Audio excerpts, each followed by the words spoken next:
Gather around, Skull brothers and sisters. This is Minnesota Sports Talk, presenting Under the Lights with your hosts, Justin and Dave, next in 3, 2, 1.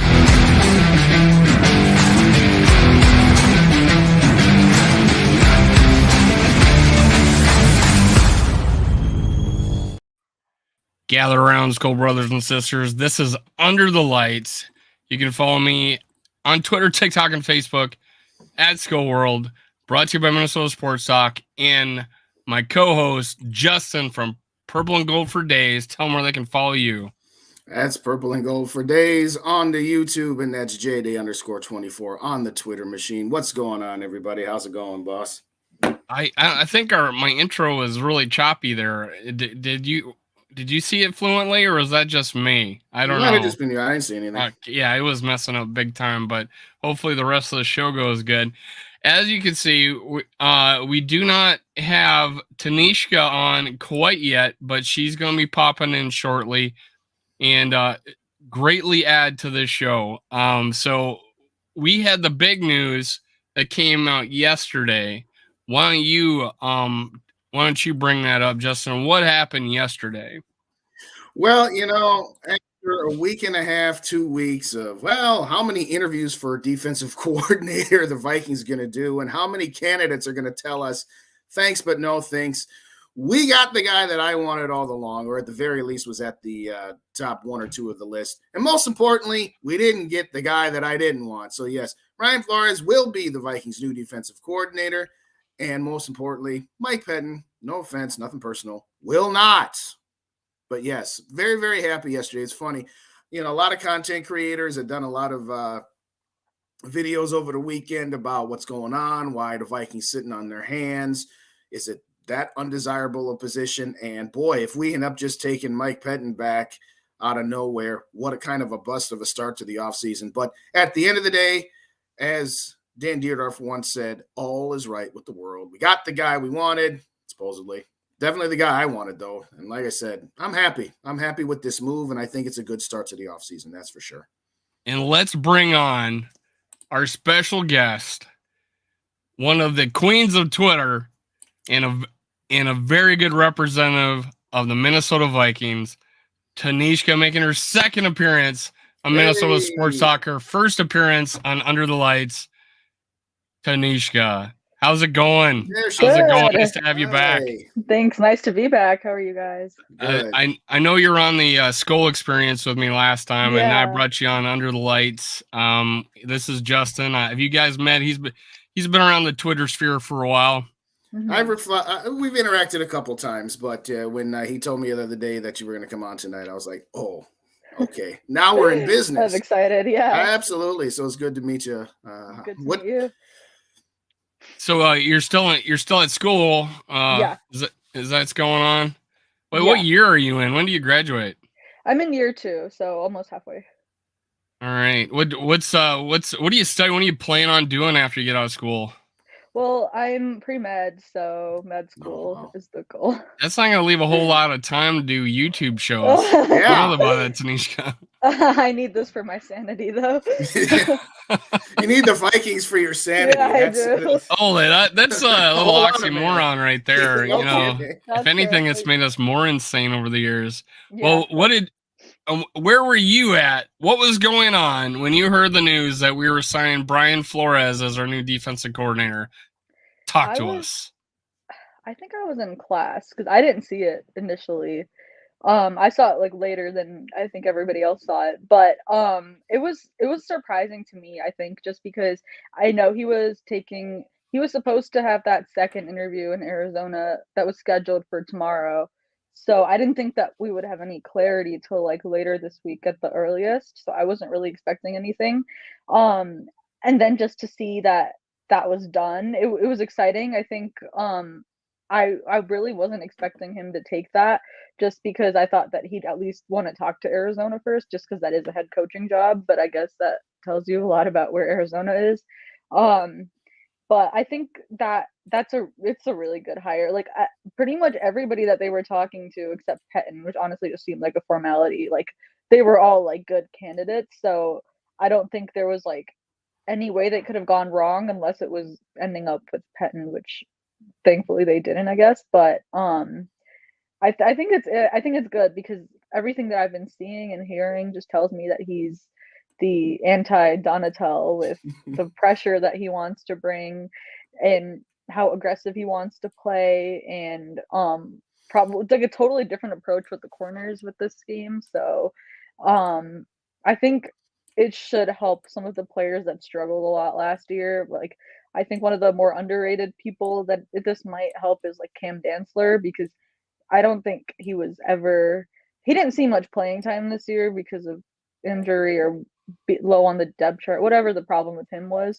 But like, I don't think that scheme was right for him anyway. Like rookie year, we saw him do better when he was like pressing up against receivers and stuff. And that aggressiveness with Flores should probably help him a lot. And I think that's a contract year for him. Yes. Shout out to the first two guys in the chat tonight. McAndrews, good evening, man. Thanks for showing up. And Dave, I got a little pissy at you earlier today. I think he said I put on fake face because I did a video about Flores. I did a video saying that I was actually for him. Like that was going to be like, oh, yeah, this is one of the top choices. And then I started looking at how his defenses did over the years and what he was responsible for. And I'm not a big fan of how he was trying to get rid of Tua. Not a big locker room builder there if you're trying to deal your quarterback midseason. But so I had a lot of things going. Like never had a defense that he was responsible for that over 15th in yards. So there was some things going on there. And Dave called me out because I was doing a video, and in a minute 02, I said exactly what I said on every video is I had my reservations. But every video I had said, at the very least, our defenses are going to be more aggressive. Yeah. 10 times more aggressive. Yeah. Maybe even 20 times more aggressive than they were last year. And I think it really showed up the people that were out there saying that, hey, Vikings, no one wants to come coach for us. They think our roster is trash. He spurned a head coaching position and Sean Payton. So I love the guy 10 times more than I did the other day. That he spurned the Denver Broncos and Sean Payton. I gave my big middle finger up to him as soon as he signed up to Sean Payton as soon as Flores agreed to be our defensive coordinator. So that's the bright side of it. Yeah, absolutely. And to your point, Tanisha, about about this being a better scheme fit for Dancer. It's going to be a better scheme fit for about 95% of the defensive players, if we're being honest. And, Hunter comes to mind. In all of the, times we've talked about, well, who do we think is going to be back and who do we think is just going to be cap casualties? I still say it's more likely than not that Eric Kendricks will probably be gone, but I would move his percentage of returning from about 2% before Flores to about maybe 10% now. I can see a possibility of him stumping to say, hey, I can get more out of this guy than what we got out of him last year. Last year was his first year calling the defensive plays from the defensive coordinator. Yeah, I'm not saying he's going to return to the thrilling days of yesteryear Eric Kendricks, Ring of Honor Eric Kendricks, but I'm still going to say that if I had to put my money on it, that he's probably gone. But I still see him as a possibility now that might be slightly greater than it was before. Do you think that moves the needle any with Eric Kendricks, or do you think that with their cap situation that, there's just not much that can be done for him? What do you think? I pulled up Eric Kendricks, one of my list of 10 players I had to talk about whether or not we're going to get rid of or going. Oh, perfect. He didn't know the game plan before you joined. So I got all the names of a lot of defensive players that are top 10 guys that we had the most questions about. But let's talk about Eric Kendricks since we jumped the gun. I think the thing with him is that I'm with you on that. There's probably a low chance that he's back. Getting Flores does increase that a little bit, but I just think that he's one of the easier cap casualties because when you look at it, guys like Harrison Smith, you literally cannot move on from unless you want to take a lot of dead money. I don't have the number on top of my head. I just remember it being a lot. So I feel like, So I feel like Eric Kendricks is one of those easier cap casualties. And then you have Brian Asamoah, who was really coming on at the end of the year.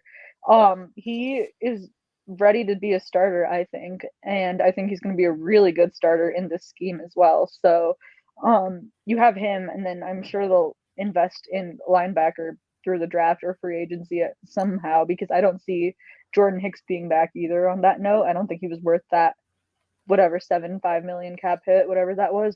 Mm-hmm. So I'm like pretty sold on Hicks being gone, and I think there's a good chance Kendricks is gone too, because I think you save almost 10 million with Kendricks being out. And you really can't do a lot with some of these other contracts like Thielen and Smith in terms of just completely getting rid of them. So I think that increases the possibility for someone like Kendricks to be gone.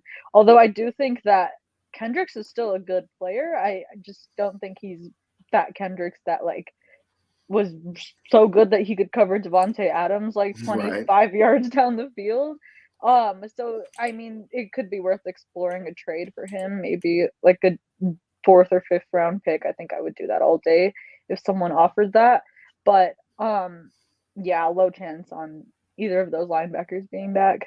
The issue I had, not that makes all that makes perfect sense, and I agree with everything you just said. The only issue we have right now is outside Asamoah, who would we have on our roster? Yeah, it's a nightmare of a scenario unless we get someone to replace. And the kind of players we could afford would be a Jordan Hicks or a Eric Kendricks type of player. That's unless we get like a big splash and on time up Asamoah and then hopefully fill in some young guys in the draft. But like you said, the cap hit for Kendricks is 1.9 and I think Hicks is 1.5, and they're 11 the cap hit, or that's the dead money hit. 11.4 for Kendricks. So the only way we really bring Kendricks back is if we cut him and try to give him and try to get him back out of free agency, or and then Hicks, $6 million for our leading tackler. I think one of these guys might stay because of the depth issue we have. Which one of these guys, if we were forced to take one of them because of the depth issue, would you would rather have? I'd rather have Kendricks for 9.5 than Hicks for 6, because I think Kendricks is just a lot more talented than Hicks. Like, I'm glad that Hicks had a lot of tackles and he was like a good player. He was a good locker room guy and everything. But I think Kendricks, just the tenure here too, does play a part in it. And I think they're both the same age, if I'm not mistaken, too. Pretty close. I think they're within a year. Yeah. Oh, okay. Like, Kendricks is a little bit more expensive, but I do think that he's significantly better than Hicks. So if it comes down to that, then definitely Kendricks. Well, for the record, to answer your question. Actually, Hicks is a year older, so Kendricks would be the younger guy. He's 31. To answer the question on Harrison Smith, he doesn't have any guaranteed money left, but he does have 11.75 prorated signing bonus money that would be dead if you cut him pre-June 1st. If you did it after June 1st, you'd only take a third of that this year, and then the second third of it the year after that. So about 4 this year and 8 after that. But having said that, to your point about the 2 linebackers, I mean, obviously, I'd rather have Eric Kendricks. Like I said, I think he might be amenable to renegotiating a little bit. But to your point, the thing that works against Eric Kendricks is he is got the most money that can be saved and the least amount of dead money that would be incurred. So he's kind of got a double whammy coming at him from that perspective. But no, to me, you keep Eric Kendricks here. Jordan Hicks, thanks, was nice. See you, bye. Yeah. We'll take your 1.5 dead and save the 5 that way. That's what I would do. My point a lot has been too that you can't run fast running backwards. And that's the way this defense played all last year. And everybody's saying how slow all our players all of a sudden became because of this. I mean, like Harrison Smith is 1 year removed from the Pro Bowl, and a really nice rating in PFF, and then now he's like in the 60s, and he's not making any Pro Bowls. He's still getting the picks, but off of tip balls and stuff. But in Kendricks, you could watch him in that Giants game, and it's like 2 guys crossing him. Both are going to be wide open. Who is he supposed to be covering? Nobody knows. And you do not play fast when you're confused. Yeah. And I think Ed Donatel was the epitome of confused, and it showed with giving up 10 games of 400 yards and then 1 in the playoffs. Yeah. It was just, I mean, he made the Giants and their quarterback just look amazing. I did that was a subpar offense that looked amazing against us, and oh my god, we needed a change. Made a lot of quarterbacks look good. There was Mike several White, Andy mediocre Jones. Teddy quarterbacks that looked elite. Bridgewater. Yeah. Yeah, we literally got Daniel Jones paid, so I mean, or he's gonna get paid because of that game. Well, So. hopefully he didn't get a reduction after only throwing like 130 yards in the next game. Yeah. But yeah. Yeah, Daniel Jones ought to send about a 3% cut to Ed Donatel for whatever contract he's finna sign with the New York Giants after the way we made him look so good. So I'm gonna go down a few things with Flores, and then I got some more players to talk about. So I made this point: Brian Flores, first time ever holding the title of defensive coordinator, believe it or not. He was the play caller in the 2018 Patriots. Total yard. I think they won the Super Bowl that year. Yeah. Total yards 15th and scoring 6. High scoring year. 20.4 yards, and he was 6th. Then 2019 total yards 15th, scoring 32nd. And I saw an article that he was not the play caller. He had his defensive coordinator doing it. So I was wondering why wasn't he calling the defense? And I couldn't find anything for this year. Brian for his 2020 total yards, this was his best year, scoring 21.1, also a higher scoring year, 4th overall, but again, total yards 19th. And then the last year, if I'm not mistaken, he did not have the play calling duties. He had a D coordinator, and that D coordinator just got fired this year. Both defenses are about the same. Total yards 16th, scoring 15th. All better than us this past year. So anything's an improvement. I made a point that I like a couple things about him, and that one is that he was a scout for 4 years for the Patriots. So I think they hit on a lot of players late in the drafts and filled in their defenses, and so the fact that he has that mindset coming from a Bill Belichick who let veterans go, who traded off players, who accumulated picks and drafted players that you just never thought were going to be any good and were. And so I feel like that helps out Kwesi, who does not come from a football background and in a player evaluation standpoint. And I think he'll have a big say in who we pick. So I feel good about that. And the fact that now he's not worried about being the head coach. And the fact that the Steelers, when he went from 22nd to 10th in scoring defense. So, I think it was 27th to 12th in yards. And I think he probably had a lot to do with how the Steelers turned around too. So I get a lot of optimism. I wasn't like in love with this player, love with this choice, but there wasn't a whole lot of choices out there. Right. And I'll never endorse another player or a coach again. I did a Giro Vero. And he spurned me and went to the Panthers. So go F yourself over there with the Panthers. I'm never going to endorse another D coordinator again. That's my until next year. Until I do it again. What was it? What's your line? Never say never, Dave. Wasn't that never? I'll never do it again. Yes, never. I probably won't. This will be honest truth. I don't think I endorsed anybody for head coach this last time. Right. Yeah. What's up, Rap? What's up, Bandino? Good to see you guys. Well, oh gosh, I got to catch up. Let me do it. Purple Block Podcast. Yo, Hicks has to go. He says. Absolutely. All right. What do we got? He too damn slow. Everybody's slow. That's true. Apparently, even evening schoolers. Thanks you, Bandito, for showing up, man. I don't know what that's about. Bandito. All right. Well, he said the scandal bit. All right. They're talking to each other. We'll let them discuss. Yeah. let's let them talk to each other. What's up, Mafia? I got some other players to talk about. We talked about Harrison Smith. Now I agree with you, Tanishka, that his contract don't make sense to cut him this year. A trade would probably have to be a good deal for us to get rid of him, because I think he was important. I think our safeties was completely went to trash when he was out. Yeah. I think he'll fit with Flores' attacking style defense. So I think if we do release him, it would be next year when we don't have nearly as big a cap hit.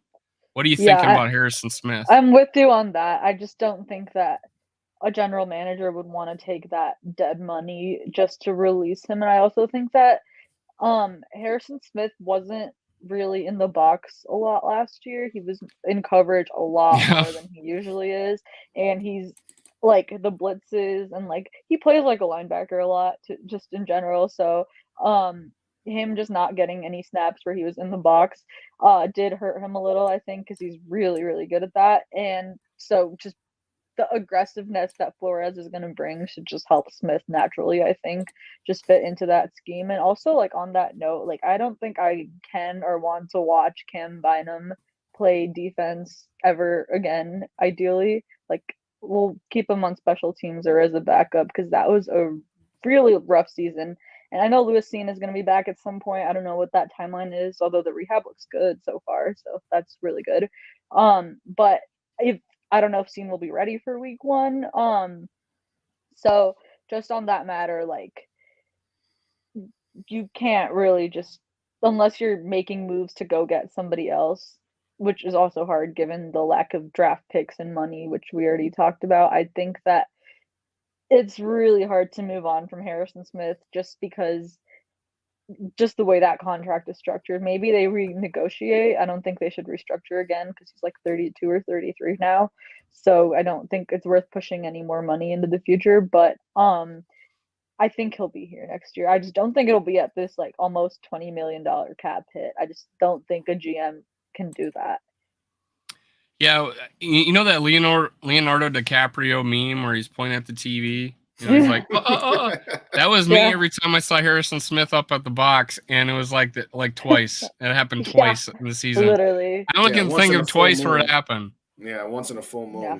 And it was so obvious that he was going that, you know, I'm like, oh, it didn't work. Yeah. We're blitzing. Because Donatil did not hide anything. No. Donatel was playing the original version of Madden where you had like 6 options on offense and 6 options on defense. And if you guessed the right one, the play blew up one way or the other. And listen, I'm not trying to speak too ill of him, but it's just like, okay, could you be any more Mickey Mouse in elementary with your defensive play calling? I understand. And it was absolutely the worst with the Giants too, because he didn't the 5 times he did bring a 5th player, everybody knew it was coming. And Daniel Carlson, well, that's his name. What's the quarterback's name? Daniel Jones. Daniel Jones. I'm calling Daniel Carlson. Daniel Jones saw it coming so much that he did not hand off the ball or fake handoff, whatever he was going to do, that he was like, oh, I better throw it right now because I know that guy's coming. That guy's going to be wide ass open. That was just so embarrassing to see a team read us so well. Hey, Skull Mafia, thanks for showing up, man. Thanks for showing up. Who's the next player you guys want to talk about, huh? Round robin. Thielen. Defense. I'm talking defense today. Okay. You said player. I'm sorry. If we have time left, we'll talk about offensive players. Go as defense. Let's do Daniil. Yeah, all right, got him. I think we should keep him. But I also think that if somebody's offering a first, you take the first. So like, it's mixed with that. I don't think anyone will offer a first just because you can find pass rushers. But Daniil Hunter is on a really team-friendly contract, and he's still a really good player. Like, this scheme basically made every player on our defense worse, yet he was still elite. So that just says a lot about him and how good he still is. I know that there was some stuff the last couple off seasons about his contract, and I know that he hasn't been completely happy with his money situation either. So I'm sure they'll have to do something to take care of that. Probably give him a raise because he's been underpaid since he signed that extension back in like 2018. Yeah. So if they're keeping him, which I think they should, like if it came down to keeping only one of those 2 edges, it would have to be Hunter just because he is younger. I think he's better, and he's probably cheaper. I'm not quite sure about that, but I think that like without Hunter, he's probably the only young player that like relatively young player they have on defense that's elite, because every other elite player that we've talked about, like Kendrick, Smith, they're all in their 30s, and I think Hunter's still he'll be 29 next season. Mm-hmm. Okay, so he's still got like a year or 2 before he hits those 30s. And we have 2 years where 24 and 25 where we got dead money on him. I was just going to say, Daniil Hunter is on this team next year, short of a first-round pick, and I'll say it like this. Yeah. And the reason, go ahead. I was gonna say he's got a bit of a poison pill in his contract. He's got one actual year left, but he's got $11.25 million in void years after this. So if you trade him right now, his cap hit is 13.1 million. But if you trade him, it would be a dead cap hit of 18.9 million. So you'd actually lose about 5.7 just to trade him because that entire void year mess would accelerate to that. So nothing short of a first round draft pick would entice me to trade Danielle Hunter, and it's not even close. Yeah. So yeah, it would have to be because the cap hit's great for this year, 13 million. Yeah. But dead cap is 18. Dead cap the next year is 11.2. Next is 5.6. So we're gonna need a lot of cash here. So that's why I'm thinking we got a elite pass rusher for 13 million this year. So you got to kind of wow me, because I at least want one good year out of him, right? Now, if this was the NBA, a nice little sign and trade would be awesome, right? We would still take those cap hits because that's money that's already been paid out, right? So, and thank you, Luke Braun, for teaching me this. I maybe Justin knew and he didn't tell me, but the dead cap money is dead cap money. You can't get rid of that, right? So 13 million, that's a hell of a good deal on a player. And I think, if a team, if he's going to go to a team where he can agree upon during the trade negotiation that, hey, this is a team I'll sign an extension with. Yeah, I think we could get a first round pick out of it. It happened already with Jared Allen when we traded a first round pick and got an elite pass rusher. I think he was a little bit younger, like 20, probably 7 when it happened. But hey, I think we can get a first round pick if we traded him. I'm kind of thinking that Flores is not going to be wanting to trade Danielle Hunter. No. So if he has any say in it, we got to be wowed to get rid of him, I think. Yeah. I think a first round pick, you might have to do it just because that value is really high. But at the same time, it's got to be like a good first round pick. Like, I'm not talking like late 20s to a contender kind of team, just because that I think Hunter is probably more valuable than that pick right now. So it would take a lot to trade him, and like you guys touched on the salary cap, it just doesn't seem that realistic to move on from him, which I think is fine because he's one of your younger players on defense that's still elite, and you can build around him. So I'm mostly on team keep. And I think Skull Mafia agrees with us about Harrison Smith, and he's probably going to be on the team, and I think he's got juice left in him. Under a defense like this where you're running downhill instead of backpedaling, like, I don't know. I don't want to say any bad words. Purple Pocket Podcast agrees. And he told me tonight that we're going to restart up our Skull Live show, so hold him to it. Get on his ass. Tell him that we're going to have that show starting up again. Bandito, Hitman, run it back. Oh, yeah. I'll talk about running it back here in a little bit. Here, the Hitman had 5 picks playing out of his game, so we have to come back next year for me. Thanks, Crown Juice, for showing up. Skull Mafia Hunter will shine. I think he got used a little bit better later in the year. I think he got his hand in the dirt later in the year. So I think in Hunter's worth a first round pick all day. We all agree on that, I think, for sure. Mm-hmm. Let's talk about this guy. I'm gonna throw this guy out there, Shannon Sullivan. No one went, oh my God, we can't get rid of him. Nope. He's our ace in the hole. No, yeah. I think tell me what you think about him. I think statistically, he was one of the worst corners in the sport. Yeah. He allowed the most yards according to PFF. Take that how you want to, because I know their tracking numbers are a little debatable, but no, there's no point. I mean, nickel corners in need, but then you could also think about him buying them. Like, I know I said I didn't want to see him on defense again, but maybe if he goes back to what he was in college as a corner, I think that might be able to work. Or you just draft a corner or sign another nickel in free agency. But I really don't think that Shannon Sullivan experiment worked.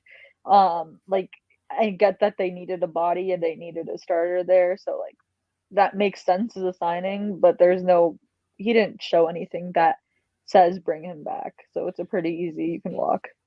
And we heard all about how we were going to have 3 safeties in the game at the same Yeah. time this Yeah. offseason, and it never, ever happened.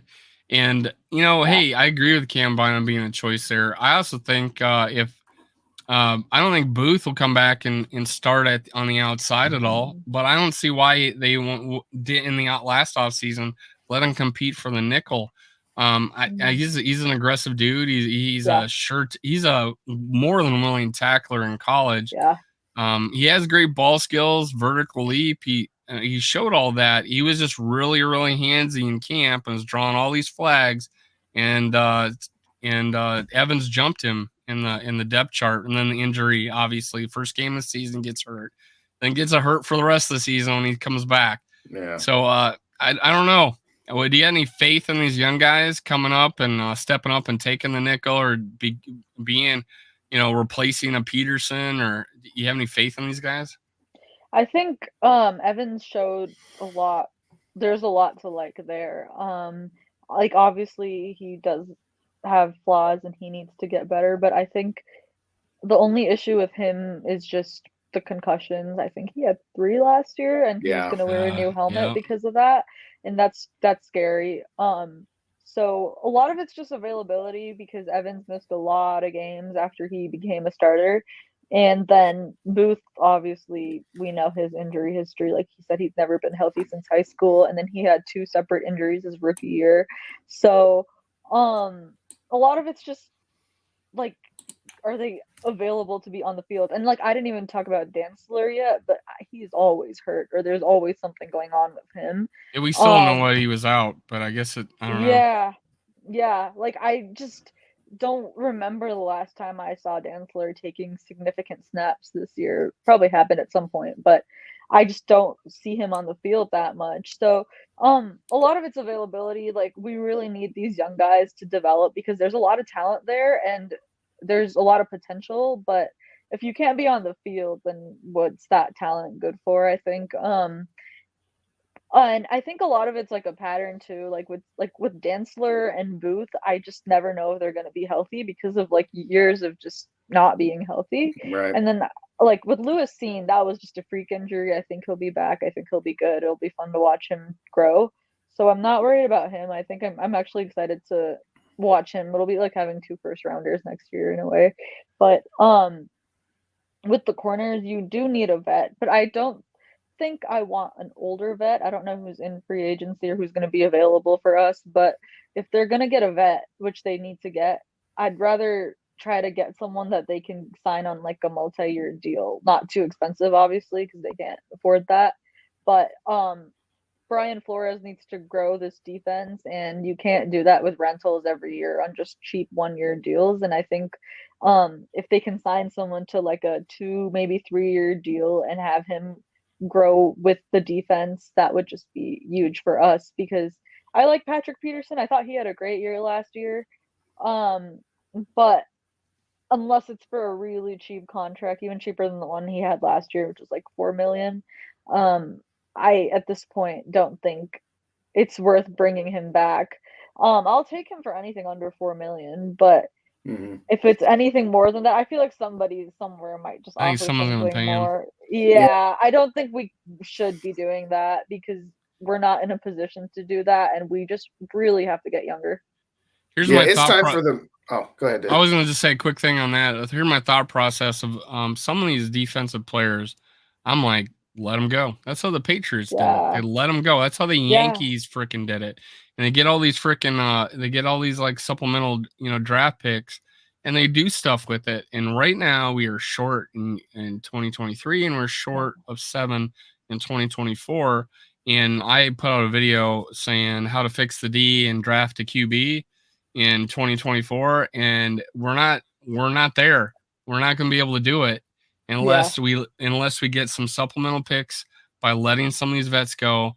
And I'm talking like a Tomlinson, who's a $7 million dead cap hit anyways. We would have to pay him 10 or 11 million to come back. So something, a Peterson, 4 million, but hey, are we losing that much? Can some of these guys step up and play nearly as good? And a guy like that goes and signs 6, 8. Who knows? Maybe Peterson signs as high as $8 million.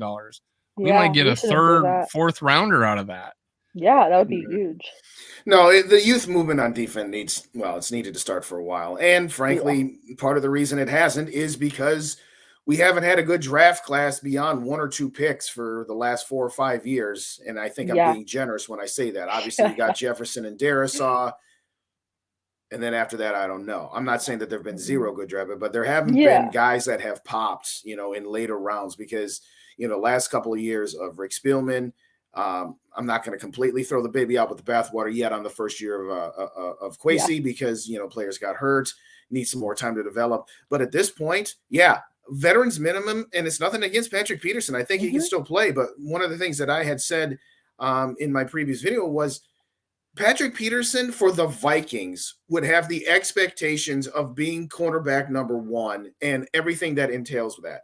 Patrick Peterson, if he goes to a team where the defense is already solid and he's just filling a role, he absolutely can fill that role. I'm not saying he's over the hill and he needs to retire. I'm just saying from where the Yeah. Vikings are at and what Yeah. they would need from him. Yes, he's got the leadership, he's got the cunning and guile, and those things you can utilize when you're playing as part of a defense that's already built. But to circling back to the younger quarterbacks, we talk about Evans. We didn't mention Duke Shelley. We got to get, in my opinion, he's got to be re-signed because he's like the only halfway decent thing that we can afford to bring back here. But having said all that, no, the youth movement on defense is probably a year or two behind schedule as to where it needs to Mhm. be. And, some of that was just decisions that have been made about, no, we're going to keep pushing forward. No, it's time to push into a different direction. And yeah, with all due respect, yeah, if Patrick Peterson said I'll take vet minimum, okay, I'll take him. But other than Yeah. that, no, it was fun 2 years, but Mhm. time for you to go, man. Since Justin brought it up, before I talk about Delvin Tomlinson a little bit here, or ask you about him, there people are trashing on Kwesi's draft class, but when you look at it, I mean, we got a starting right guard out of it in the second round. We got a starting linebacker, I believe, in Yeah. Asamoah, Mhm. and going to be a really good one, I think, in the Yeah. third round, and then a fourth round Evans, right, who's started for us. Mm-hmm. I Yeah. mean, right there you got three starters, and that's not even counting Lewis Cine and Andrew Booth Jr. Um, I and then you got two guys I really like in Ty Chandler and Jalen Naylor, who I think are going to be above average, if not good, offensive weapons. I think in the future. Uh, well, how much faith do you have in these guys? Being big contributors. I mean, I think that's honestly a deep draft class, in Yeah. my opinion. It's just the injuries made it look like it wasn't. Right. I think if you look at that draft compared to the last two drafts we've had, Yeah, like yeah, I understand we got Jefferson and Darisaw. They're both pretty much generational players. Both are top three at their positions, and that's awesome. But then on that note, we haven't seen play yet, so like we can't say anything about that. And like you said, Asamoah and Evans are both going to be starters next year, I think personally, and I agree. Ingram is a starter. And I And he think Ty played Chandler, pretty solid the last few games of the season, and yeah, he he had did. to, he had honestly he had a good year. I consider it a good year for a rookie. Yeah, I think and I starter's a little loose of a term for a guy at right guard on this offensive line where anybody would have been better than Drew Samia and oh company man. and that sort of thing.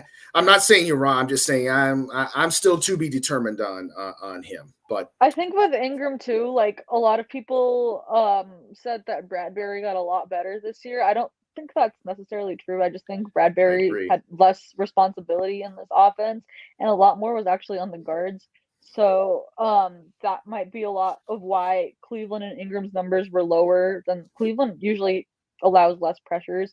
Um and Ingram's numbers, if you just look at the numbers, like that's not very good, but like obviously context to that matters. Um, so I think that it was actually like a good draft class, and this was the first draft class with potential because I know with the 21 draft class beyond Darissa, I was just like not excited for a single person in that class because. And then I think they basically all got cut except Patrick Jones, who's like a third, fourth edge rusher on Mhm. this team. Um, and then even in 2020, I was excited for Dantzler because he had a really good rookie season and stuff. That was a fine draft, I think. But just if you compare Kwesi's draft to Rick's last couple of drafts, I'm taking Kwesi's over Rick's. Oh, Like no question. Rick, I'm not trying to like luck is a huge role in sports in general, but like he lucked into Jefferson and Darrisaw, but like that. Like that happens, I get it, but 2 years in a They were row prepared to lucking take into someone other than Darrisaw earlier in the draft. They wouldn't have took yeah, Darrisaw if that high. Darrisaw was really their guy, and if they really knew he was going to be that good, they don't move down from 14. And then obviously the Jalen Reagor thing happened, so that was just luck on both of those picks, and that's great. I'm so happy that happened because they're both wonderful. But I think Kwesi had actually, like, if you think about it, that draft was just fine. So I think, like, obviously we have to see these players get better and actually play and hope they stay healthy. So a lot of it depends on that too. But probably the best draft we've had in the last couple of years, because if you look back at before the 2022 draft, the last good defensive player, like starter to elite caliber player we drafted on defense was Daniil Hunter back in 2015. 15, yeah. Like, I guess you could. Skull Mafia makes a good point. The rookie's an unlucky rookie year, just like Chad Greenway. Look how he turned out. Yeah. He tore his ACL, I think, his rookie Yeah. season, and he ended up being a Ring of Honor player. First play of the preseason. He's going to be a Ring of Honor player for us. And I love this guy because we actually franchise tag him, and he goes, "You're going to pay me $11 million to play football? I'll take it." That's the kind of attitude we got. I wish more were like that. Right. But yeah, I just think that, like, I guess we got Jaron Curse one of those years after 2015, and he's a really good starter for Dallas, but we just haven't been drafting well. Yeah, we just haven't been drafting well on defense for years now, and that's literally led us to why we are where we are with the old guys sticking around for as long as they've been here. So, ideally this year in 23 and then next year, you get 2 solid defensive drafts. It doesn't have to be first round necessarily, but just in general get good players, and the defense should be fine. But a lot of it, I think this last draft could have 4 possible defensive starters that ideally would be starters for a long time, pending they stay healthy. That's the key. But with Scene and in particular his recovery, we talked about Evans a little bit, and unfortunately, concussions are not something that once you get past it, you're past it. Like an ACL or a broken ankle or something where they become cumulative. Yes, if we knew that Scene was on his way to recovery and that was just going to be a fluke thing, and if we knew that Evans was never going to be concussed again, I would roll the dice with Scene and Evans and Duke Shelley and Cam Dantzler like we talked about. But I'll take that group. Yeah, we got a lot of ifs in that. And hopefully now when you've got a real defensive coordinator in here who knows how to utilize his players and actually knows how to play in this century, calling defenses, hopefully that will expedite the process of those secondary players developing. Because if that's the case, then we're in good shape. Those corners are, when you look at them in college, those were some press corners, not some fallback zone coverage corners. Yeah. So, and Duke Shelley's a coverage guy. He's not really but he showed more than that though. I think when he got out there, he showed some aggression and made some tackles and stuff. So I think he's going to fit in pretty nicely. And I think he's a key. I think he's going to be cheap, and I think he's going to be a key to solidifying this defense a little bit. But let's bring up Dalvin Tomlinson here. I'm back on that train. I want him to move on to some other team. I was big on him. I thought, hey, we're using him wrong, but hey, we're playing him at defensive end. But he's probably doing better than anybody on that first 3 linemen. But hey, I would rather get the draft pick that we're gonna get when he goes signs $10 million somewhere else, and that might be as high as a 3rd round pick. And I'll freaking take that because we need that, and we can always get a guy to play defensive end. And we got Atamoyu, rookie last year, who is a 3-4 defensive end. Right. So hey, I'm willing to let him go. Try to get somebody in the free agency, the draft, or let Atameu, if I'll ever say it right, play a DN instead of a Dalvin Tomlinson. Yeah, I think a lot of Dalvin Tomlinson, the uncertainty does come from him having that void year because I think we're paying him almost like 7.5 million, something like Correct. that, to not be on the team, which Yeah. really does suck, Yeah. for a team that needs that money. So that being said, I don't think I would extend him for what his market will probably be because he's been a really good player for us the last 2 years.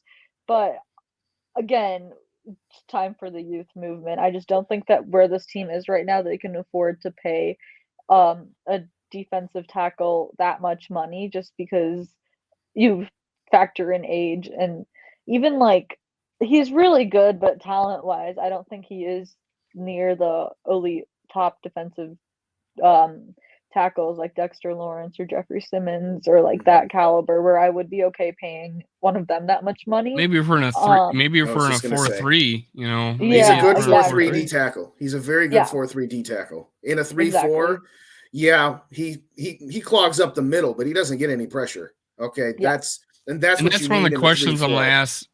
One of the questions I'm gonna ask on Thursday or tomorrow when we got Luke Braun on here is like, hey, if we re-sign this guy and he's got a $7 million dead cap hit, and we sign for $10 million for this year, well, isn't that a $17 million dead cap hit? Not necessarily. So it's You can not. We're spread not it out saving different any ways. money letting this guy go. We're not saving any money re-signing this guy. There's nothing we're Right. gonna get out of it except for a solid player. Why Yeah. not get a solid player in the third round if we get that pick for him? I don't think we're going to be big players in free agency. Mhm.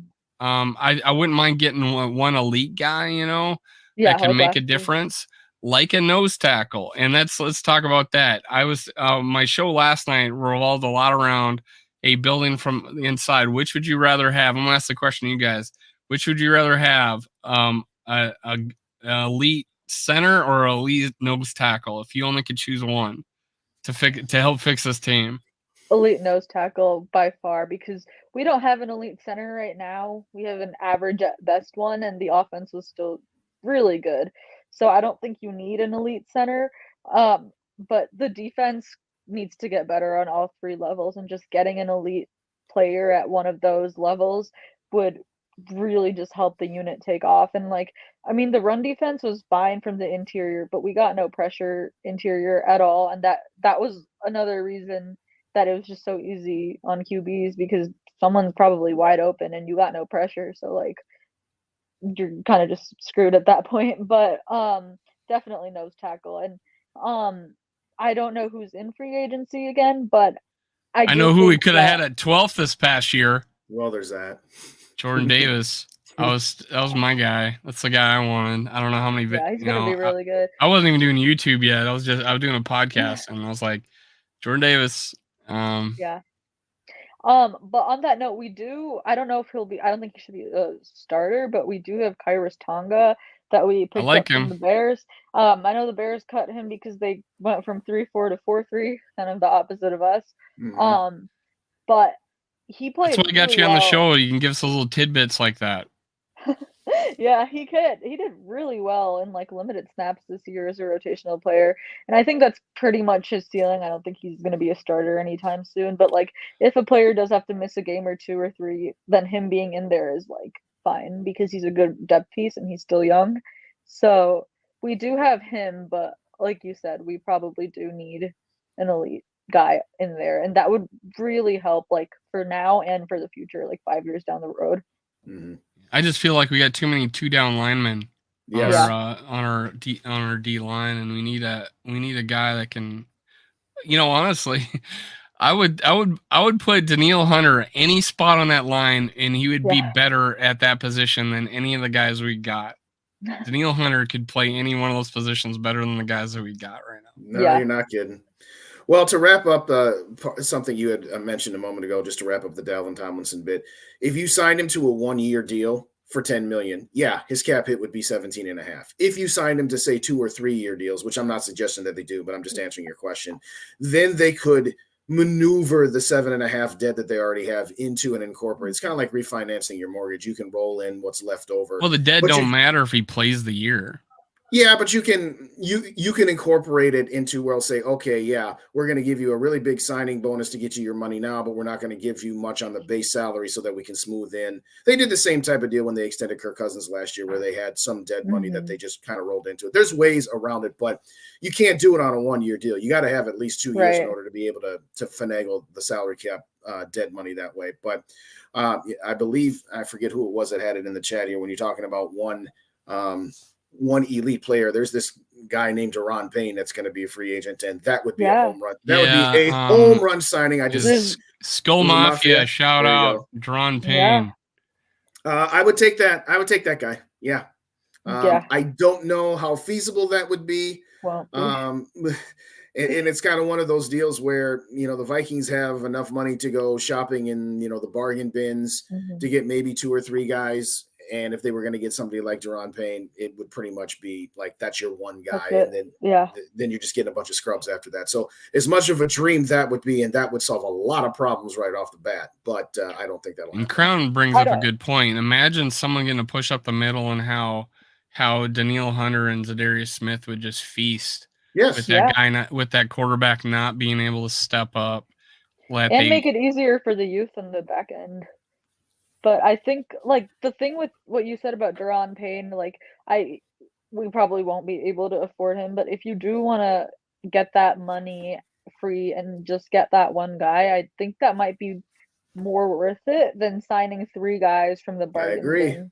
Also, because he's only 25 years old and he is an elite player at his position. So just one guy who's elite would just be way better. Plus, he's not old, and you don't need a lot. Like, you need depth, but if you can get an elite player somewhere, this defense does have talent with potential.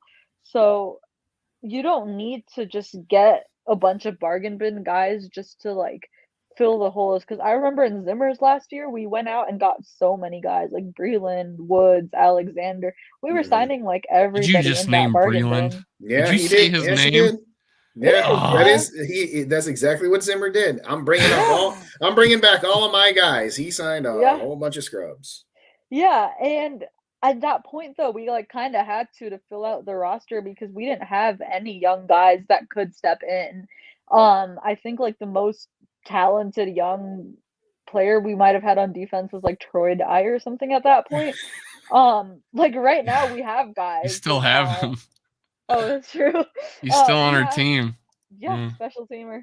We have guys with talent that just need opportunities to play, and that's going to come with growing pains, but that's how it is when you're building a younger team or a younger unit, and that's kind of just what they have to do. Like, I would much rather, that's what I was saying with like veteran corners earlier. I would much rather go sign someone with upside who's like 25, 26 years old. Right. Than go try to get another 30-year-old who we know who he is. Now with new D coordinator coming in, still probably being a 3-4. Zadarius was on a pretty team friendly deal as far as getting out of that contract. You feel like he's staying because of who we hired, or what do you think? That's a really tough one because I genuinely just don't know. I think a lot of it just depends on what else they do to free up money because we are like almost 25 million over. And I know a Kirk Cousins extension frees up almost 23 million. Probably in a Brian O'Neill restructure. So you can get positive with just those 2 moves, but obviously you got to do more after that for the rookie class and to actually be able to go get guys. But that being said, I'm really mixed on Zadarius because the first half of the year until like Thanksgiving or a little after that, he was a menace. And I think he was still good after Thanksgiving. I'm not saying that he just became a bad player. Like a lot was wrong. He had a lot of pressure still. Yeah. Couple games there, yeah. And then he had a knee injury. Yeah, that too. But the impact wasn't the same. Like he was still there, he was still good, but like when we needed him the most, I understand Andrew Thomas is like one of the best left tackles in the game, but when we did need him the most in that stretch run, I don't think I saw him do a single thing in that playoff game.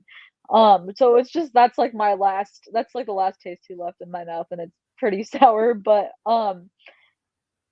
a lot of it depends on other moves. Like, he has a team-friendly contract, and I would be down keeping him if you made other moves to free up money and go get guys that you needed to get in other places. But if it comes down to it, I wouldn't be too mad if he left and we ended up drafting an edge, because we do, again, have to get younger there as well. And I thought Patrick Jones and DJ Wanham were actually, like, they played well in this new scheme. Like, 3-4 fits them better than 4-3 ever did. So So that's you do have my them. point too. Is we got two guys that could. How much of a drop off would they be rotating? And then Zadarius Smith and trade value. I mean, he's got a Right. pretty team friendly contract here. Someone needs a pass rusher. Yeah. What could we get for what could we get for Zadarius Smith, who did have options going into last Yeah. season? And there's still some teams that I'm sure that like him. And they put on good tape. Now I'm gonna put a lot of that on Donatil. That Right. hey, we kept playing him the same way. Let's say they got the book on him, and we're able to defend him a lot better because we weren't disguising shit. We Oh, weren't disguising shit. Well, If yeah. I he was in think, the middle, he was going. If he was on yeah, the outs, we just weren't disguising anything that second half of the season. well, I think Yeah. part of it too. I mean, you could really tell it was he suffered that knee contusion in the middle of the Buffalo game, and Mhm. from that point on, he was a jag, just a guy. Yeah. Okay, now I don't know that 15.5 million, which is what it would be if nothing is done. I mean, you think that's team friendly at 15.5 million? Because I that's what said his cap is. getting rid of out of the Oh, get rid of contract. him. Yeah, getting okay. Team friendly of getting out of the contract. Okay. I mean, if he was amenable to a restructure, I could listen to it. My problem is going to be, for as much fun as it was for us to kind of jide our Packer fan friends about how they were paying more against their salary cap Yeah. than we were, particularly in the first half of the year when he was doing very, very well. At the end of the day, it's just kind of one of those deals where, he would always sit out the first practice and, just kind of say, hey, I'm taking a day, because he would need extra time to recover. And, when he's full tank and he's not injured, he's still an elite player. The problem is he going to be able to sustain a full tank Right. or not have any lingering injuries throughout a season? So I am kind of torn on Zadarius, because, again, if you knew he was not going to have the lingering issues, then I absolutely would want to keep him.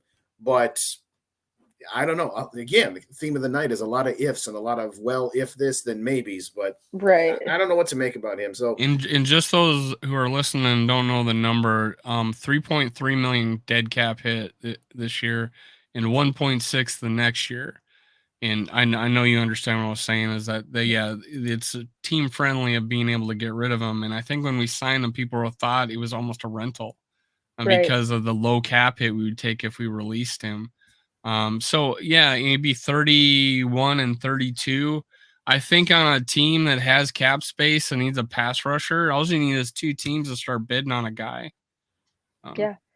And I know there's contenders out there that would love to have elite level pass rushers for team friendly deals. Like, one just off the top of my head is Buffalo, because they won't have Von Miller back till like late in the season next year, and their pass rush is really, really bad without Von Miller. So I'm sure they'll be looking this off season, and Buffalo might be one of those teams that does get desperate and like for That's who I'm Hunter. trying to. That's who I'm trying to trade Dalvin Cook to. So yeah, I don't package know. Zadarius and Dalvin to Buffalo for their second, and we'll call it a deal. I would do that, Yeah, honestly. yeah, absolutely. Yeah. Well, we did go through a lot of the defenders, so I'll let you, Justin. What do you want to say about Adam Thielen after I did my love letter to him? Well, I saw your letter. It was very heart touching, and It all wasn't that that good stuff. touching. I just Not read really. Wikipedia. Yeah, I know. I was I was trying to give you some love there, brother. But in all seriousness, listen, it's one of those deals where, regardless of what happens this offseason, regardless who it's to, I think as a fan base, we need to just get it through our heads that, we cheer for the team. As Herb Brooks once said, the name on the front of the jersey is a heck of a lot more important than the one on the back. So to speak. I would love if Adam Thielen somehow, some way could remain a Viking for his career, that we could find a role for him that not only was beneficial to the team, but also beneficial for what he wants to be. But at the end of it, for me, I'm at that point where I can't stand this notion of, well, we can't let this player go, and we can't let Harrison go, we can't let Dalvin go, we can't let Adam Thielen go. At some point, with all of this conversation that we've had about all of these void years and all these cap problems, at some point, players that we love are not going to be players for the Vikings anymore. And I'm sorry, but what did Adam Thielen produce this year? If Adam Thielen had gotten injured week 1 against the Packers, how different would our offense have been? I'm not saying that I'm not saying KJ Osborne's on his way to wide receiver greatness, but realistically, what will we have missed? And the answer is not much. Not much. Yeah. I'll give him a little bit of I'm just gonna be like, a little bit of man. love. He started to pick it up, and then we got the monster TJ Hawkinson coming in, and it stole all of the thunder. I think he was starting to see a lot more targets, and then TJ Hawkinson came on, and it was just done after that. I do think with Thielen, though, like, one of the reasons that KJ Osborne was, I would say, like, production-wise, he was probably, like, he had more big games, like, obviously the Colts game, Like and then 3 he had big some games that made up his season. And other than that, he had games where he had, like, 3 yards, 8 yards, 12 yards, like, there was more of that. Like, he's fine as a 3 with a team that has an elite tight end, I think, but he's not a number 2, but I think one of the reasons he did struggle a lot this year was because he had more pressure to be a number 2, especially before we got TJ, just because of how not good Adam Thielen was. I remember just seeing, like, clips of him, like, especially in that last Green Bay game, at Lambeau, where he was getting like, Jefferson on the other side was getting tripled, and Adam Thielen was on an island with, like, the Packers, like, 4th best corner, like Eric Stokes or someone like that, and he just no separation at all, and that's when I was like, okay, goodbye. Yeah, I've seen a highlight just, video of Thielen. I'm like, oh my God, he was super quick and super fast, in and out of breaks. And oh my God, he was an elite receiver. And it made me even more pissed that wasted 3 years of his career not playing him. And I'm like, God damn, this guy could be a 10,000-yard receiver if he just got to play his first 3 years of his career. And then he didn't get to play until Diggs got hurt in his 4th. I had only thought it was 3 years, but it was 4. It was his 4th year that he finally got to play. But yeah, I could definitely, after watching highlights of him in and out of breaks and how quick he was, it was just amazing. And now, yeah, I can see the drop off. He's still going to be in this league for, I'd say, at least 2 more years. Yeah. It's just when you look at these numbers, you just cannot fathom, and it's not his fault. So anybody who's giving hate to the Caitlin Thielen, right? The people that give hate to Caitlin Thielen, that's just is stupid. This is not his fault that we have a $19 million cap hit in a 21 and dead money 13, 5, 7, and 2.2, and he's not going to be playing for us. Yeah, that's not his fault. That is right, and that's literally Spielman. because every single year I remember we would restructure him. Like the last, like at least 2 or 3 years is restructured. He leads the league in restructures. Probably, and this is why we are where we are. And like, yeah, it isn't his fault, but like we also can't go into the year with that. That would just be unacceptable, I think. Like, I wouldn't mind if he was here, if he was making under $10 million, because I think if this team ever got a legitimate number 2, that he could still be a good number 3. Right. And if KJ was a number 4, then you might have the best receiver core in the sport. But a lot of that depends on getting that legit number 2, of course. Yeah, for me, I remember too many times seeing Thielen catch the ball and run backwards 5 yards to try to get like he's like, okay, I got to get myself started up so I can get up to full speed. There was times where he would catch the ball at full speed. It's like, nope, I got to catch it. I got to run backwards. Jefferson was laughing at him, pointing towards the end zone. No, that way. Justin Jefferson was laughing at him, pointing at the end zone. You need a Greg Coleman there, Dave. You need a Greg Coleman there. Be like, no, to do it that way. But yeah. I don't know if Tanishka, we had Greg Coleman on here, and he told us he was the Minnesota Miracle, and he's pointing on the sideline. There's this picture of him pointing and Diggs, running. And I said, do you take some credit for that Minnesota Miracle that you actually were able to tell Diggs which way to run? And he goes, "Well, hey, I had a player who was a Marshall. Was it Jim Yeah, Marshall? Jim Marshall. Yeah. So I had a teammate named Jim Marshall, and he was famous for running the wrong way. So that's why he said that Jim Marshall popped in his head, and that's why he pointed Diggs in the end zone. So that was probably one of the funniest things that's ever happened on the show. But Yeah. so hey, let's talk about. Oh, well, you know what? Since we're still talking about Thielen and number 2 receivers, I am giving the crazy prediction that Jalen Naylor is our answer at number 2 receiver for our future. I love Jalen That is Naylor. bold. Me and him are getting married. I like No? what we saw from him at the end. Is that a hot take? I'm very hot. Steaming hot.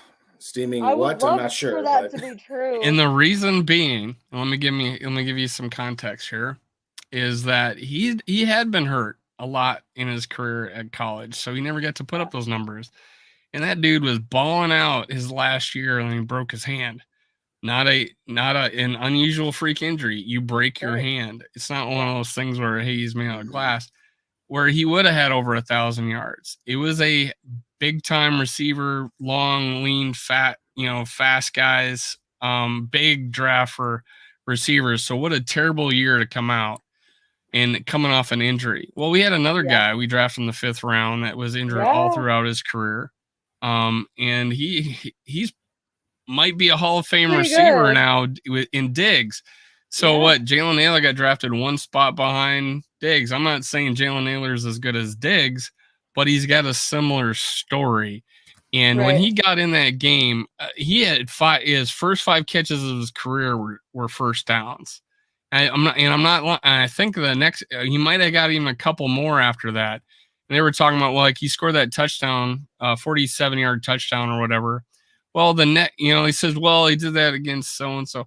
Well, the next play he was double bracketed, did a double move, and got another 15-yard catch. This guy can play football, man. I think he's got it. I do, and that's why I'm going. He's like a 38-inch vert. He catches with his hands. He's speedy, Naylor. He's pretty fast. So I think he just went unnoticed, and it was another gem we took out of the pile, man. I think it is. That would be huge. That like would if be. that So that would be humongous. everybody join the Jalen Naylor train. I'm on it. I'm down. I didn't pay attention to most of his catches in the Green Bay game just because I was go look at his college tape. Go look at his highlight tapes in college. You'll see these crazy catches. He's got one of those Odell Beckham catches. He's pretty. He was always so damn wide open. He was big play after big play. He just was injured a lot. Hopefully that's not the case. He was injured this year. He got injured this year on special teams. It would be funny if he just ended up being better than Jameson Williams in the long run, just because of that would be great. Honestly, yeah. Not only because he's a Lion, but just because of how much people have been wanting the Vikings to go get a receiver pretty high to fill that void. But. Oh, and this is the common joke. Naylor, I barely knew her. Yeah. The lady present, Bandito. Oh yeah, you're laughing. You're in the chat and on the Dave sold me on Naylor a while ago. Bandito, I know I'm a good salesman. That's why companies hire me to do that. So now let's talk about the other elephant in the room would be Dalvin Cook. What say you, Tanishka? What would you want to do with Dalvin Cook? Goodbye. Jeez. Yeah. That's the show, folks. Not Thank even maybe the Can you elaborate? Mic drop. I think out of any player, is Rap still in the chat? Yeah, I know. I was just waiting. Any player on this roster that I want more gone than Dalvin Cook, I genuinely don't think there is one. I don't think he brings anything to the table well, actually, that's a lie. He still has good big playability.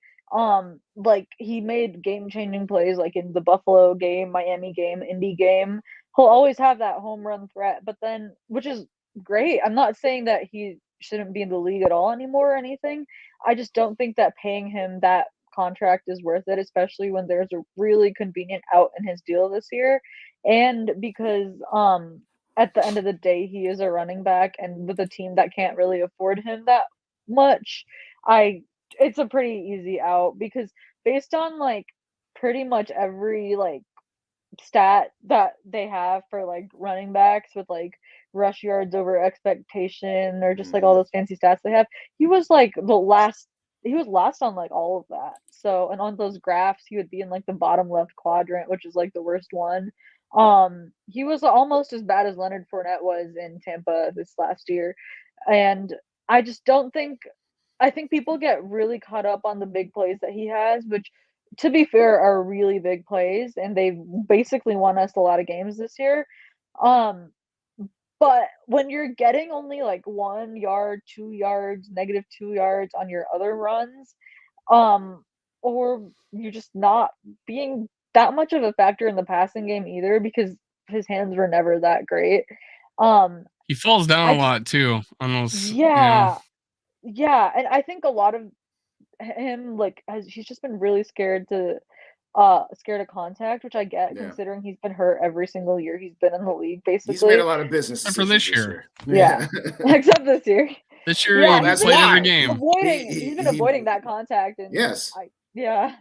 So I just don't think that he's worth the money or just he is a running back, and I think that I'm ready to see Ty Chandler and a rookie or some cheap veteran at this point because Madison is also a free agent. So, I enjoyed the And I years am of gonna trying have Dalvin Cook. Madison's. I'm gonna have Daryl Madison on Thursday. I got a connection with the Hey. Tampa fan club, which he attends. And so here's your chance to tell us what you think of Alexander Madison, and I'll play it for his dad. No, I'm kidding. I won't do that. I Oh would do god. that to you.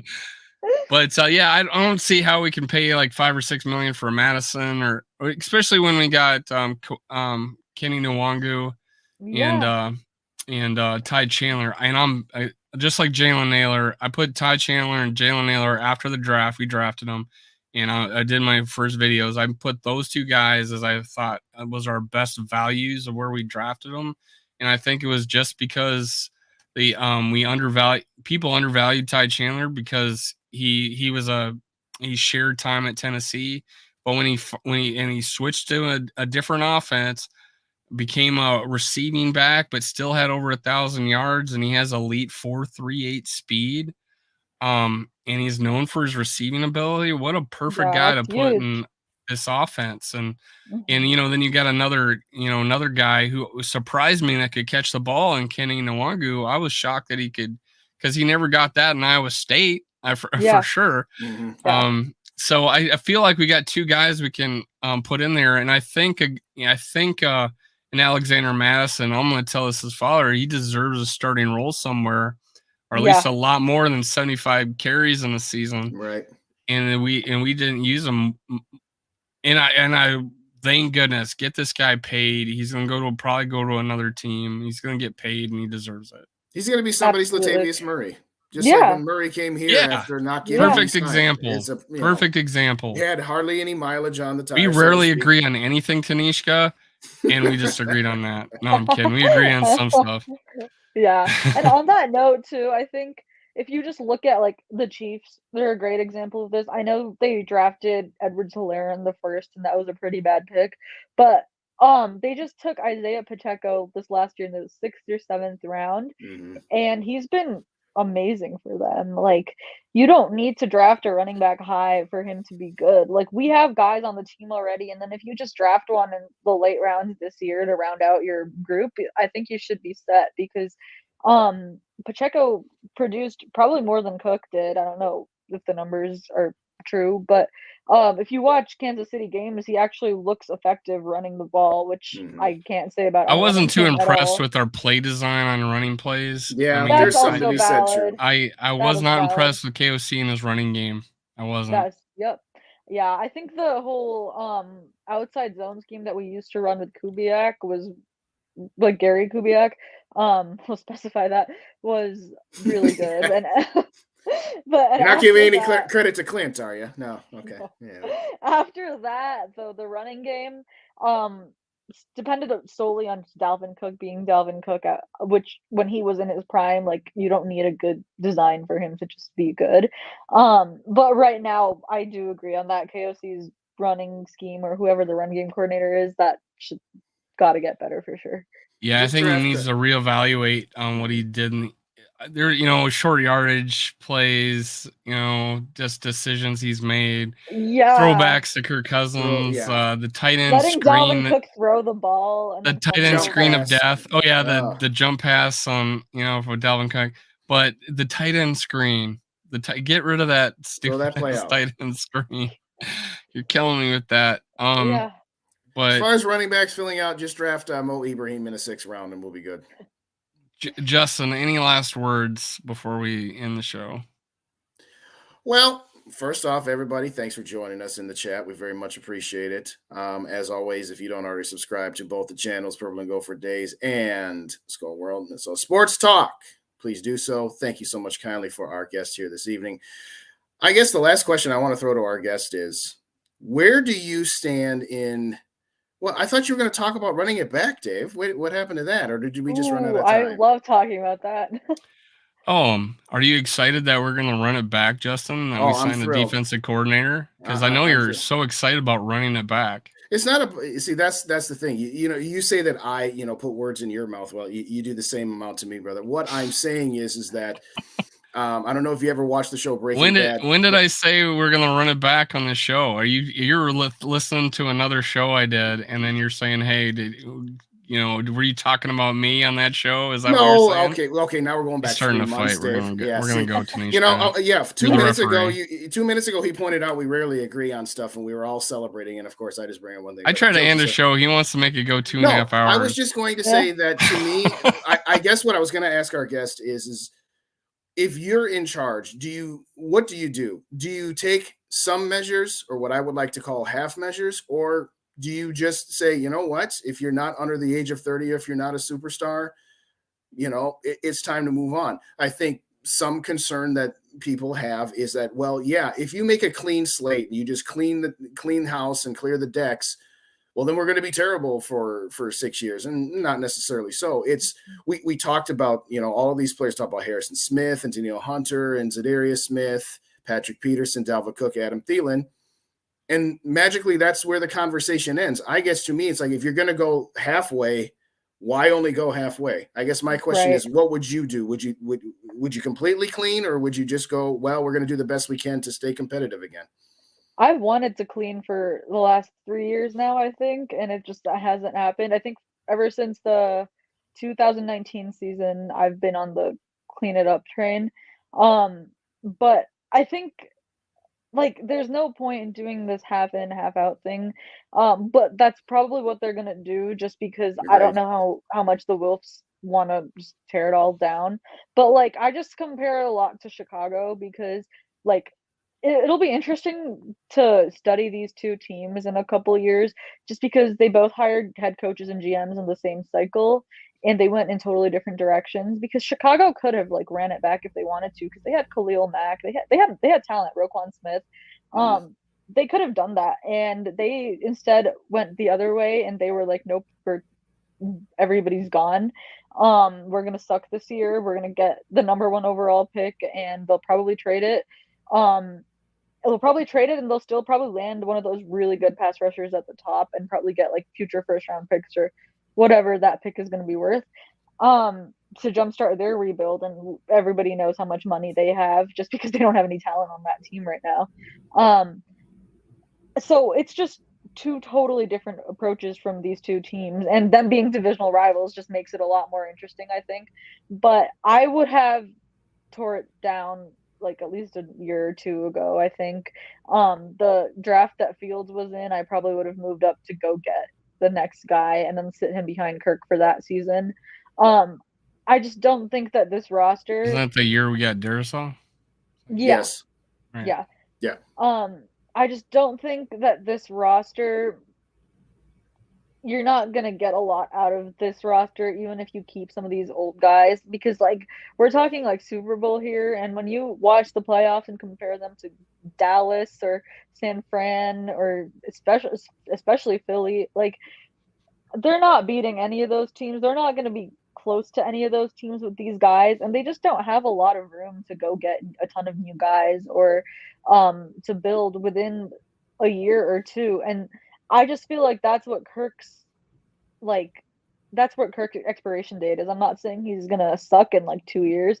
I just don't think that you can keep extending him forever. I'm sure we'll see an extension this offseason for another year, which I think I am okay with. I've pretty much like I've pretty much believed that that's gonna happen, which I guess is fine. But beyond that, how much are you gonna just keep riding this cycle and changing one thing every year and getting literally the same result every I year? get the Like, answer for you.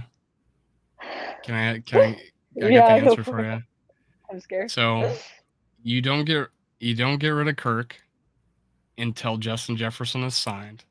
In my Oh, video, yeah, in my video, where I did how to fix the D and draft a QB in 2024, it's all yeah, about timing. If we want to bust a team down, get really high in the draft that number, that top yeah. quarterback, and have them, have our team squander like Chicago for 3-4 years. What? What? Why not just wait 2 years, have him play behind Kirk, Yeah, and that's what. which is the Mhm. common thread between the two quarterbacks in the Super Bowl right now. Yeah, Both didn't start their rookie year. Both sat behind one who almost would have won an MVP if he didn't get hurt, and right. another guy who was the number one overall draft pick ahead of Aaron Rodgers. I mean, those are, people talk about, hey, you got to get the guy on a rookie contract, and I'm like, well, you know, one of the quarterbacks isn't on a rookie contract anymore, but both of them have in common is they sat behind a really good, competent quarterback at one time, and Yeah, I think that's 2024. I'm with you And on that. I'm not saying that we should move on from Kirk before we draft someone. I would like someone to sit behind him for a year just because that's a really big benefit and someone could learn a lot from Kirk. Um, Aaron my thing is Rodgers did just it for how many right. years? Yeah. Yeah. Jordan Love's been doing that for like the last Yeah, couple how's that years going? too. Steve Young. We'll see. Steve Um, Young. There's a lot of guys that sat behind really I good think there's a quarterbacks. benefit to that. I just think a lot of it too just depends on the rest of the roster. Like my issues with this team isn't even solely because of Kirk. I think Kirk has been fine and the money is like fine now. I think a lot of it is just them keeping the same old guys that just aren't good anymore for those prices and not drafting well. Those are the bigger reasons why they are where they are right now. But that being said, like I do want someone. I think Kirk is the bridge if that's what like everyone has the discussion every offseason about who's the bridge quarterback going to be, and I think that is going to be Kirk. Like he'll be here till the next guy takes over whenever that is. And on that note, what I was going to say before was I don't know, just because of our money situation and where we are, how you can pay Kirk, Jefferson, Darisaw, Hawkinson, and I mean O'Neal is like still under contract, all of them and field a defense. Well, So I got like an answer for you. eventually, Because he's still gonna be on Jefferson's gonna still be on his rookie contract. no, not just next year, like in like soon, Well, like that's what I'm saying. yeah, His a rookie part of his contract ends, and then Kirk would be gone, and that's right. what I was That's what I saying. want. Yeah, that's what Yeah, that has been my viewpoint this whole time. Is like, hey, yeah, he was still going to have a very good quarterback who was fifth in yards and fifth in TDs this past year in the Pro Bowl, still quarterbacking for the 2 years while he grooms another guy, and I think that's an right. ideal situation. I don't know I'm why. completely with Yeah, you. it's an ideal Yeah, situation in my view. I think. I think It, so too. But it like depends on if they take their chance on that guy because And that, I and want now you that got too. Justin Jefferson, T.J. Hawkinson, a elite left tackle. Right. That's Elite a right that's a tackle too.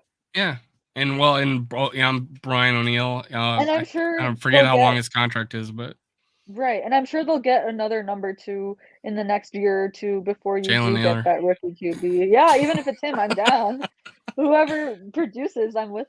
And I think that is gonna be a really good situation for said rookie in another year or 2. Like, I'm totally with you on the timeline, which is why I don't mind if they do extend Kirk another year, just because I do If we think can that wait timeline 5 works years, you really can at well. least wait 2.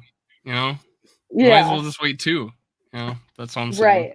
Well, the Yeah. only thing that I'm going to slightly disagree with you on, and it isn't much, is I'm not suggesting that they go full Chicago Bears on it. I'm suggesting that there's somewhere in between what the Bears did and what the Vikings have done for the last 5 years.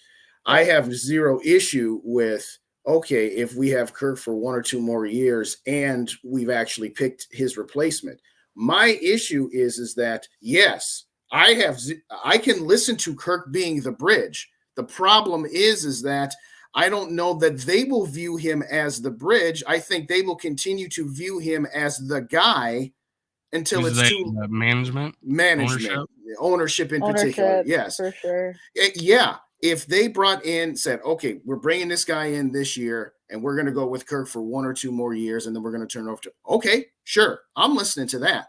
But they've given no indication that that's even on their radar. They've only given us the indication that Kirk is the guy to lead this team to the promised land. That's the difference that you and I have. Sure And they to your did. point, Sure they did, Justin. do not bring up. They were do not- talking about trade, and they were in discussions of looking at trades before this season. I And don't buy that for a Yeah, second. they and were. then don't Kwesi buy it. even talked about one of his biggest decisions is whether to burn down the quarterback position. I mean, That's not his decision. That's Wilf's decision. Kwesi can tell Right. Wilf All right, tomorrow, yeah, I want to okay. burn it down. And they're going to say, guess what? No, you're not. not. It's Yeah. as simple as that. Now, Okay. to a point you made earlier about trading a guy 1 You're year in the know, early than man. late. You're in the know. I'm not. No, I'm saying we have evidence. We have enough evidence from the Wilfs to say that that's highly the most likely scenario. But to wrap it up, you had said earlier about trading. Okay, so if you extend Kirk for a year, well, now you've gotten rid of him 1 year too late instead of 1 year too early. Why is it that conversation can happen for everybody else on this roster except Kirk? That's all I want to know. Why is it that he's immune from that? Let's sign him to a I don't 5-year think contract. he's immune. No. I don't think he's immune. I just think that he's one of the few people on this team, like the vet-wise, that has actually played up to his contract. I think This he year, yeah. has this year, yeah. Like, obviously, I don't want him making 45 mil plus, but with the money that he's been making since the first extension, I think it's been fine. And then you got guys like Thielen and Cook and like even Smith, where they make so much money and they're just not playing up to it. And I think that's where the issues are.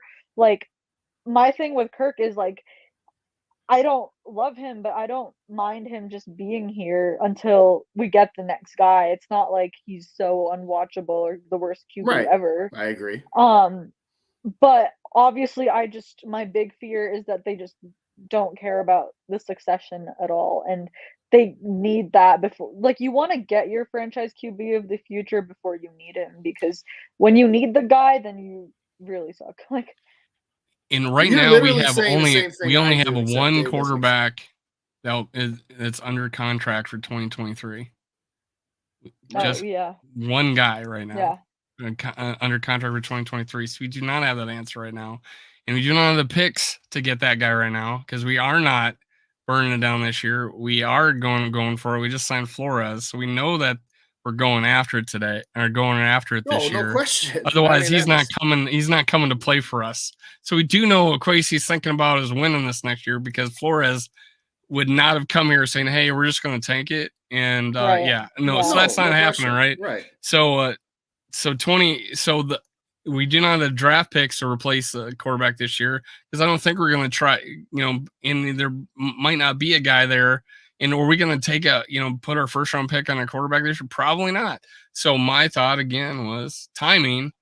We need to let those free agents go, accumulate those picks, trade a Dalvin Cook. Even, if we trade a Danielle Hunter or Zadarius Smith, whatever, accumulate those picks, we would have the ammo in 2024. And then I think that's where it is. That's where it is. Flores is going to fix this defense. We're going to get to the divisional round of the playoffs and lose. And then next year you'll be saying the same thing. We'll take our quarterback in 2025. Stay tuned with more depression next week on Under the Lights. Hey, Tanishka, thank you for showing up. Absolutely. Anytime Thanks we talk about for having Kirk me. Cousins, extends the show at least 20 minutes, often an hour. But hey, thanks for showing up, and I appreciate it. I'm gonna have you back on again as much as you want. I love it. I don't know how many shows I got. They're coming out of the woodwork, but you'll be on one of them as much as I can get you. So I appreciate it. Sounds great. Yeah, I Skull love the Vikings. Skull.